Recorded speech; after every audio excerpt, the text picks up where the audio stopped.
using some examples of just marketplaces that we all know of, right? So if we use like an Airbnb and Uber, could you maybe describe kind of like the network effects in play at both of those marketplaces and, use that as a way to kind of point out how they might be different?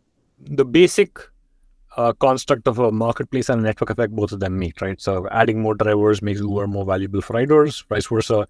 Adding more hosts makes Airbnb more valuable for guests and vice versa. So people sort of conflate the two sometimes. But if you actually look at the dynamics within each marketplace, Uber supply is very, very commoditized. So when I'm trying to book a ride, I don't care who the driver is. I just want him to get to me in 4 to 5 minutes. And below 4 to 5 minutes, rider behavior tends to not change. And so as a competitor, all you need to do is hit 4 to 5 minutes, a wait time of 4 to 5 minutes relative to the size and location of your customer base, right? It's challenging, but it's not that hard to do if you're willing to burn some money, which we saw happen in the case of Uber. Airbnb, on the other hand, the supply is highly differentiated. Every property is different by location, by price range, by quality, by the individual attributes it has. Some might have a fireplace, some might have parking, some might have high-speed broadband. The number of beds differs.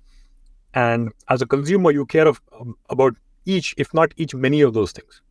And so as a marketplace, Airbnb needs to have critical mass in each of those, you might say, category combinations. Apartments within a certain price range in Paris that have 3 or 4 or 5 of those constraints, depending on what their users are searching for. That's a huge amount of variability, really hard to solve the cold start problem, but also massively defensible once you get to scale. It is very, very hard to create a comparable experience, which is why even now, Airbnb doesn't really have any direct competitors. Like it's never had any direct competitors outside of like Wimdu that tried to subsidize their way into getting a couple of apartments, could never match up to the experience and then flamed out. So that's one axis. The second axis is scalability. How easy is it for you to leverage the existing scale of the marketplace to expand into new locations?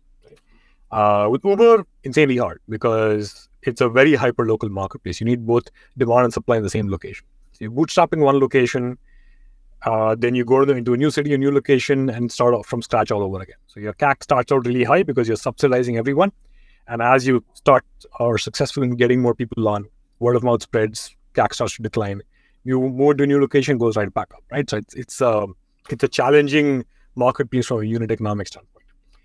Airbnb, once you have a host in New York who's attracting guests from everywhere, the next time those guys might want to go to Paris or Prague or London. So you can leverage that demand to attract hosts in those regions as well.